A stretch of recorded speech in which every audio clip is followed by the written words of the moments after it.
এই মুহূর্তে যে খবর পাওয়া যাচ্ছে, রাজ্যপাল সিভি আনন্দ বোস তিনি ইতিমধ্যেই যুব ভারতী ক্রীড়াঙ্গনে পৌঁছেছেন, সেই ছবিও দেখতে পাচ্ছেন। আমাদের প্রতিনিধি অরিত্রিক ভট্টাচার্য রয়েছেন। অরিত্রিক, দেখুন, রাজ্যপাল সিভি আনন্দ বোস তিনি কিন্তু কিছুক্ষণ আগেই, সামান্য কয়েক মুহূর্ত আগেই যুব ভারতী ক্রীড়াঙ্গনে এসে পৌঁছেছেন। আমরা জানি যে সকাল থেকে কি পরিস্থিতি তৈরি হয়েছিল আজকে যুব ভারতী ক্রীড়াঙ্গনে মেসির সফর ঘিরে, এবং তারপরেই রাজ্যপাল সিদ্ধান্ত নেন যে তিনি আসবেন যুব ভারতী ক্রীড়াঙ্গনে, এবং সেই মতো তিনি এই মুহূর্তে এসেছেন। তার সঙ্গে তার নিরাপত্তা কর্মীরা রয়েছেন। কি পরিস্থিতি হয়েছে সেটা খতিয়ে দেখতেই গভর্নরের এখানে আসা, এমনটাই কিন্তু রাজভবন সূত্রে বা লোকভবন সূত্রে জানানো হয়েছিল। যদিও তিনি এই যে সময় যুব ভারতী ক্রীড়াঙ্গনে এসে পৌঁছেছেন, এই মুহূর্তে যুব ভারতীর অধিকাংশ দরজা বন্ধই ছিল। 3 নম্বর গেট দিয়ে রাজ্যপাল যুব ভারতী ক্রীড়াঙ্গনে আসেন। এখন কোনো সেই অর্থে খুব একটা পুলিশি বন্দোবস্ত যেখানে আছে এমনটা নয়। সকালের যে পরিস্থিতি সেটা আপাতত সীমিত। অবশ্যই যুব ভারতীর মাঠ এবং অন্যান্য যে জায়গা সেগুলো সকালের যে ভাঙচুর বা যে সমস্যা হয়েছিল সেই ক্ষত বহন করছে, কিন্তু তা এখনো পর্যন্ত সেটা এই মুহূর্তে কিন্তু সেটা সীমিত। কিন্তু কি ঘটনা ঘটেছিল, কিভাবে কি ঘটেছিল, একদম অরিত্রিক, যা ঘটেছে আজ এবং সেই পরিস্থিতি খতিয়ে দেখতে ইতিমধ্যে রাজ্যপাল সিভি আনন্দ বোস তিনি গিয়েছেন সেখানে। তবে এইখান থেকে এই আলোচনা থেকে কিন্তু উদ্যোক্তাদের যে মিসম্যানেজমেন্টের প্রসঙ্গ সেটা আবারও উঠে আসলো। উদ্যোক্তাকে গ্রেপ্তার করা হয়েছে আমরা জানি, কিন্তু অরূপদা, এই আজকে কি পুলিশ প্রস্তুত ছিল? এই যে আজকে গোটা ঘটনা, সেখানে পুলিশের কি গাফিলতি ছিল না? তাহলে কি পুলিশের বিরুদ্ধে ব্যবস্থা নেওয়া হবে? তো দেখুন, একটা জিনিস, যখন এই ধরনের ক্রাউড স্বাভাবিক কারণেই ক্ষুব্ধ হয়, পুলিশ যদি আরও প্রোঅ্যাক্টিভ হয়, তখন সেক্ষেত্রে যারা ফুটবল প্রেমী তাদের আরও বেশি করে আঘাতের সম্ভাবনা থাকে।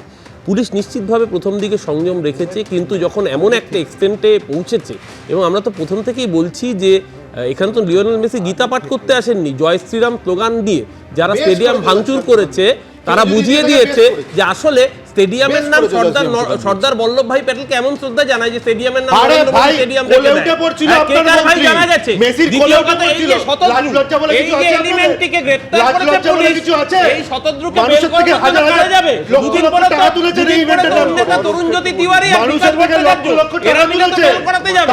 দুদিন পরে তো বের করাতে এরাই যাবে, কারণ যেহেতু রাজ্য সরকার অ্যারেস্ট করেছে, রাজ্য সরকার ডিটেইন করেছে, বেল করানোর জন্য এই যাবে। আমি দুজনকে থামালাম। এই রাজনীতি থেকে ঊর্ধ্বে উঠে আজকে যে ঘটনা ঘটেছে, আমার সঙ্গে রিতম নায়ক রয়েছেন, একজন মেসি ভক্ত দর্শক, তিনি আজকে উপস্থিত ছিলেন।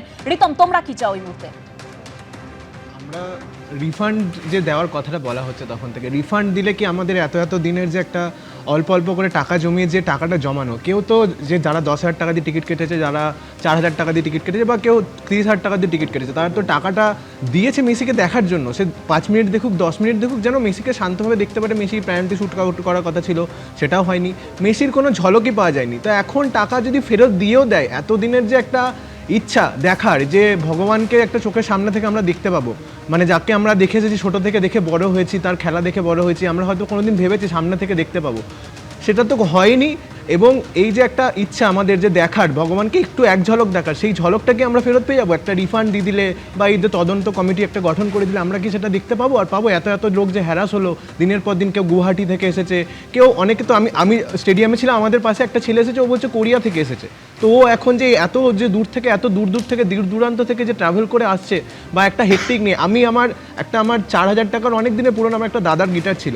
আমার বন্ধুরা প্রথমে বলেছিল যে টাকা কালেক্ট করে তোমাকে দিয়ে দেবো, তুই যা, তুই ঘুরে আয়, তুই কেউ না গেলেও তুই ঘুরে আয়। আমি ওই গিটারটা বিক্রি করে দিয়েছি, কারণ আমাকে এই টিকিটটা কিনতে হতো। প্রথমে টিকিট সোল্ড আউট করে দিয়েছিল, তারপর আবার টিকিট দিয়েছিল, ওখান থেকে আমি টিকিট কিনে গেছিলাম। ওই যে আমি একটা জিনিস বিক্রি করে দিলাম, আমার তো গিটারটা চলে গেল, এখন টাকাটা নিয়ে আমি কি করব? সত্যি আজকের এই যে ঘটনা, তার ক্ষতিপূরণ কোনো কিছু দিয়েই সম্ভব নয়। তারা বলছেন যদি টিকিটের টাকা ফেরতও দেওয়া হয়, তারা কি আর মেসিকে সামনে থেকে দেখতে পাবেন? এবিপি আনন্দ, এগিয়ে থাকে, এগিয়ে রাখে।